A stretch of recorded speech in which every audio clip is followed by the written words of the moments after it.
Well, hello everybody, and welcome to the channel. Leo here, and I have a story and a half for you guys today. We are on the hunt for some old lost history, as usual. Now I'm going to give you guys a hint as to where I'm at today. I'm not just going to come right out and say it. I'm going to come right out and give you a hint, and we'll see how many you've figured out. There's your hint. The Beauty Church of Christ. I'm guessing probably a couple of you probably figured out that we're in Beauty, Kentucky today. Good job. Had a little bit of a trouble actually. Had some trouble finding some stuff I was looking for. Got ready to start my video, hit the record button. No SD card. Drove all this way, no video card. Told Heather about it. What about the drone? Yeah, we'll try that. Pull the drone video card out, and it looks like it might work. So, that's good. At least we didn't drive all this way for nothing, right? But we have a story and a half to tell you guys today. You see, the town of Beauty wasn't always called Beauty. There's an entire history that was here long before all of these places, all these homes were built. There's quite an amazing history here, as a matter of fact. Something, you know, kind of surprising actually. The way it all worked out and the way it all kind of happened and played out. Very interesting story. But we are on Himlerville Street, and there's a good reason for that. You'll see here just in a second. We're going to head back up here, and I think I have a line on where I'm going, and I already know what I'm looking for, but I think I have an idea now of where I'm going. So we're going to load back up. I went out and talked to a couple people, went up this way, talked to people, went up that way, talked to people, talked to both of these people here. So yeah, that's what it takes, you know. So only thing left to do, now that we've got everything, you know, we're all on the same page, we all know where we're at.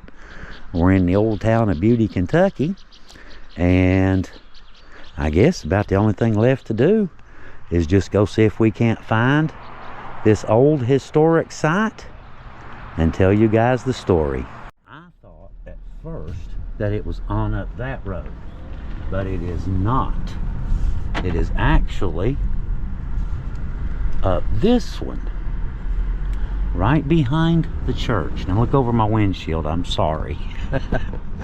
But this is the one that we're actually looking for. I went up that way, but we want this one right here.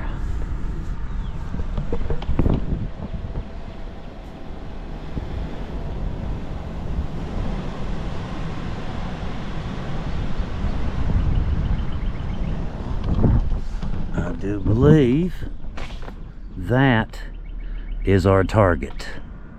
That's what we're looking for right there. Let me pull up here and back in.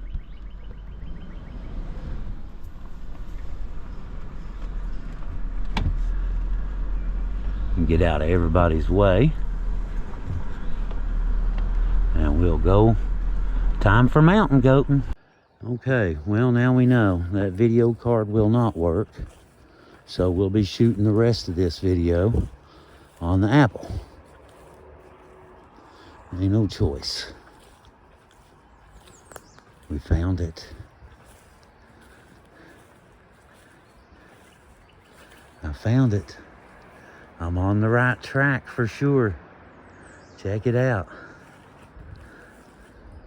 Look at that. Definitely on the right track. Even if we are using a phone. Well, I was right. There was another mountain to climb and then a whole bunch of stairs too. But I did find what I was looking for. Now, I'm doing this on an Apple, so I'll try to hold the phone steady. It doesn't have, you know, jiggling cancellation abilities. So I'll try to hold the phone as steady as I can. But this is the site right here of the old Himmlerville mansion. This is it right here. And I think, if I'm not mistaken, the graveyard that I'm looking for is probably right back up that way right there. But anyway, you know, if you're standing here, I'm assuming when the trees were gone, you know, you could see much better back in the day. But standing here on the hillside in Beauty, Kentucky, just above Route 40 and Buck Creek Road, you would be looking out over what used to be Himmlerville, with Buck Creek still running below it just like it always has. And the huge black snake right over there under that rock right there. Great big one. Saw him as I was coming up. Didn't name him though. But you can, from this spot, you can see exactly, like I said, why Martin Himmler chose this location. Because it overlooks the entire valley where the town once stood. It was a place that would have been filled with homes, people, and activity 100 years ago. It all began, the whole story began in the early 1900s when Martin Himmler, who was a Hungarian immigrant who worked his way up through the coal industry, came into Martin County with an idea that was very different from anything that the people here had ever seen.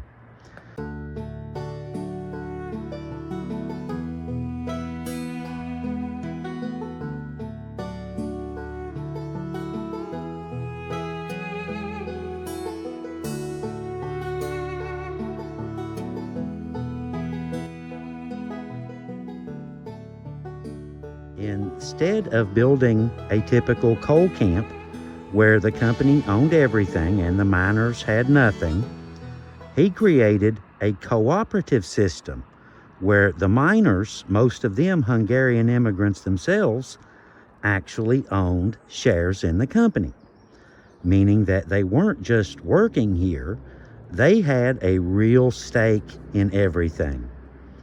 Now, Martin also required that his workers became American citizens because he strongly believed that they should be part of the country and not just passing through it. So this wasn't just a place to work, it was a planned community built with a purpose. As a result, Himmlerville grew quickly, and by the early 1920s, the valley along Buck Creek was filled with hundreds of homes, along with a school where children were taught in both Hungarian and English, a bank, a company store, and even had its own newspaper. The railroad ran through town, connecting it to the outside world. And for that time, it even had electricity and running water, which most coal camps did not. But people who lived there later said that it felt very different. Much more stable and organized, and families stayed long enough for children to grow up a little bit, which wasn't always the case in coal towns. See, up on this hill, overlooking all of it, Martin Himmler built his house. From here, he could see the homes, the mine, the roads, and the creek cutting through the valley. The house became more than just a home because it turned into a gathering place where he hosted Christmas events, 4th of July celebrations, and miners would come in the evenings to spend their time together outside of work. Something that was also very rare in coal camps. And today, even to today, but can you imagine going to your boss's house and hanging out, you know, the evenings and weekends, and just hanging out with them, you know, with the boss and the family and all the other co-workers and stuff. That's what they did. But at one point, even an exiled Hungarian government official stayed here, connecting this small Appalachian town to events happening across Europe. For a few years, the idea actually worked and showed that a coal town could be run differently. But problems came quickly as the coal prices began to drop in the late 1920s. And the cooperative system that made the town unique also made it harder to survive the financial pressures. The company was already struggling to sell enough coal and deal with issues inside the mine. And then in June of 1928, Buck Creek flooded hard through the valley, damaging most of what had been built. After that, there was no real recovery, and the company went bankrupt that same year. The mine shut down, the railroad stopped running here, and without work, people had no reason to stay here. Families began leaving, businesses closed, and the town slowly fell apart until by the late 1920s, Himmlerville was no longer what it had once been. And over time, the post office name changed, and the area became known as Beauty, Kentucky. Martin Himmler left the United States not long after to return to Europe, but his story didn't end there, because during World War II, he worked with the Office of Strategic Services, helping to locate and track down people connected to the Nazi regime, contributing to the arrest of hundreds of war criminals and assisting in interrogations that gathered information about their roles. Years later, he was recognized for that work when he was posthumously awarded the Congressional Gold Medal in 2021. Back here in Beauty, the town never did return to what it once was, although some of the local homes remained, and the layout can still be traced if you know what to look for. And the Hungarian names still appear at the cemetery, tied to the families who came here hoping to build a better life for themselves. The Himmler house here stood for many, many years, slowly falling into ruin until it was taken down in 2022 because it had become unsafe. But the location is still here on this hillside overlooking the valley that was once the town of Himmlerville. What makes this place very different is that most coal towns were built to serve a company. Himmlerville was not. It was built to try and change that and serve the workers. And for a short time, in this narrow little valley along Buck Creek, miners owned a part of their work. Families built a real community, and a man stood on this hill looking down on something that almost worked. Standing here now, you're in the middle of where that story happened. Up here on the hillside near Route 40 by Elk Creek, there's a small cemetery known as the Hungarian Cemetery. It still holds the people who built this town. Back in the early 1920s, most of the miners here were Hungarian immigrants who came not just for work, but to be part of something different. They built homes, raised families, and made a life in this valley. When they died, they were buried on that hill. And if you walk through it today, they say you can see the names carved into the stones. Names that didn't start here in Kentucky, but most certainly ended here in this very rugged mountain valley. That cemetery is one of the last real pieces of Himmlerville still left today, because the town itself is gone.